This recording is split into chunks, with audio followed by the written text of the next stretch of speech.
जय हिंद दोस्तों, मैं हूं मनोज और स्वागत करता हूं अपने YouTube channel politics in motion पर।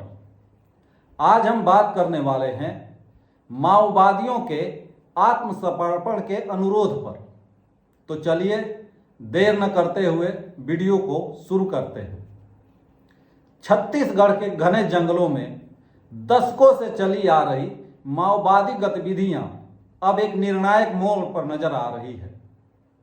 हाल ही में माओवादियों ने केंद्र सरकार से कहा है कि वो आत्मसमर्पण के लिए तैयार है और उनसे कार्रवाई रोकने की अपील भी की है। यह खबर न केवल सुरक्षा एजेंसियों के लिए बल्कि पूरे देश के लिए ऐतिहासिक संकेत है। लेकिन इस घटना को समझने के लिए हमें माओवादियों के पूरे इतिहास, उनके बड़े हमलों और उनके विरोध में उठाए गए बड़े कदमों को देखना होगा।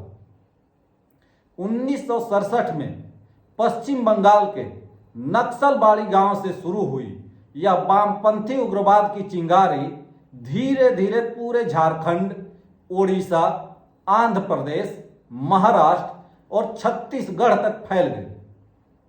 उस दौर में चारू मजूमदार और कानू सन्याल जैसे नेताओं ने किसानों और आदिवासियों के शोषण के खिलाफ हथियार उठाने का आह्वान किया। 2004 में पीपुल्स वार ग्रुप और माओवादी कम्युनिस्ट सेंटर का विलय होकर सीपीआई माओवादी बनी। इसके बाद छत्तीसगढ़ के बस्तर और दांतेवाड़ा के जंगल माओवादियों का गढ़ बन गए। अब बात करते हैं उन बड़े नक्सलवादी हमलों की जिसने नक्सलियों को आतंक का पर्याय बना दिया। 2005 से लेकर 2010 के बीच नक्सलवाद अपने चरम पर था। इनमें माओवादी हमले और अपहरण की घटनाएं आम थी। 2005 से 2008 में हर साल औसतन 700 लोग मारे गए। 2007 में झारखंड के सांसद सुनील महतो की हत्या, जिसमें अनेक पुलिसकर्मी, नेता और सरकारी कर्मचारी निशाना बनाए गए। 2010 में दांतेवाड़ा में हमला, जिसमें माओवादियों ने सीआरपीएफ के 76 जवानों की हत्या कर दी। यह माओवादी इतिहास का सबसे बड़ा हमला माना जाता है। 2013 का झीरम घाटी हमला, जिसमें कांग्रेस के काफिले पर हमला कर वरिष्ठ नेता महेंद्र कर्मा, जिन्हें बस्तर टाइगर के नाम से भी जाना जाता था, और प्रदेश कांग्रेस प्रमुख नंद कुमार पटेल सहित कई बड़े नेताओं की हत्या कर दी गई। अप्रैल 2021 में सुकमा बीजापुर मुठभेड़ हुआ, जिसमें डीआरजी और कोबरा कमांडो पर नक्सलियों ने हमला कर 22 जवानों को शहीद कर दिया। अन्य हमले भी किए, जैसे कि सड़क निर्माण कार्यों, चुनावी रैलियों और सुरक्षा कैंपों पर हमले, जिनसे विकास कार्य रुकते रहे। अब बात करते हैं नक्सलवाद के खिलाफ सरकार और सुरक्षा बलों द्वारा उठाए गए उन बड़े कदमों के बारे में, जिसके कारण आज नक्सलवाद अपनी आखिरी सांसें गिन रहा है।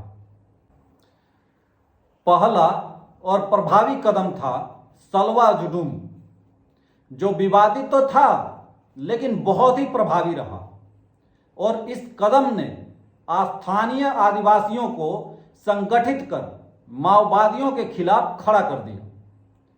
सलवा जुडूम की शुरुआत मुख्य रूप से छत्तीसगढ़ में एक आदिवासी नेता महेंद्र कर्मा ने की थी। उन्होंने इसे नक्सलियों के खिलाफ एक आंदोलन के रूप में संगठित किया। इस आंदोलन को बाद में छत्तीसगढ़ की राज्य सरकार का समर्थन भी मिला, जिसने इसमें शामिल स्थानीय युवाओं को विशेष पुलिस अधिकारी के रूप में भर्ती किया। दूसरा कदम था ऑपरेशन ग्रीन हंट। केंद्रीय सुरक्षा बलों और राज्य पुलिस का समन्वित अभियान। इसमें माओवादियों की सप्लाई चेन टूट गई। स्थानीय बलों का गठन यानी DRG, district reserve guard, cobra commando और एसटीएफ जैसी विशेष इकाइयां बनाई गई। विकास और आधारभूत ढांचा, सड़कें, मोबाइल नेटवर्क, स्कूल, अस्पताल, बिजली और पानी की बुनियादी सुविधा से ग्रामीणों का विश्वास जीता गया और माओवादियों का सामाजिक आधार कमजोर हुआ। सरेंडर पॉलिसी, हथियार डालने वाले माओवादियों को आर्थिक मदद, रोजगार और पुनर्वास दिया गया, जिसके चलते कई बड़े कमांडर इसी नीति से मुख्य धारा में लौटे। 2020 के बाद से सरकार ने बड़े स्तर पर सैन्य अभियान और विकास योजनाएं दोनों चलाई। उनका लक्ष्य था 2026 मार्च तक नक्सलवाद को जड़ से खत्म करना। टेक्नोलॉजी का उपयोग, ड्रोन सर्विलांस, इंटेलिजेंस नेटवर्क और हाईटेक ऑपरेशन से जंगलों में माओवादियों के ठिकाने ढहाए गए। अब वर्तमान स्थिति यह है कि माओवादी खुलेआम केंद्र से कार्रवाई रोकने और आत्मसमर्पण का रास्ता मांग रहे हैं। यह उनके नेटवर्क के टूटने का स्पष्ट प्रमाण है। जिन इलाकों में कभी पुलिस भी जाने से हिचकती थी, वहां अब विकास कार्य शुरू हो रहे हैं। हालांकि आत्मसमर्पण की यह अपील बड़ी जीत मानी जा सकती है, लेकिन सरकार को सावधानी बरतनी होगी। पूरी तरह से आत्मसमर्पण की प्रक्रिया को पारदर्शी बनाना होगा। पुनर्वास योजनाएं मजबूत होनी चाहिए ताकि आत्मसमर्पित माओवादी दोबारा हिंसा की ओर ना लौटे। आदिवासी इलाकों में विकास और रोजगार को प्राथमिकता देनी होगी ताकि नए सिरे से असंतोष ना पनपे। सोचिए, वही बस्तर के जंगल जहां कभी गोलियों की गूंज थी, वहां अब बच्चे स्कूल जाते हैं, सड़क बन रही है और ग्रामीण खुलेआम प्रशासनिक कैंपों तक पहुंचते हैं।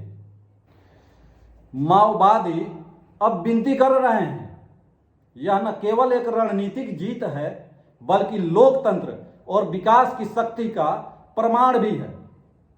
छत्तीसगढ़ के माओवादियों का आत्मसमर्पण केवल एक सुरक्षा उपलब्धि नहीं, बल्कि दशकों के संघर्ष, बलिदान और रणनीतिक योजनाओं का परिणाम है।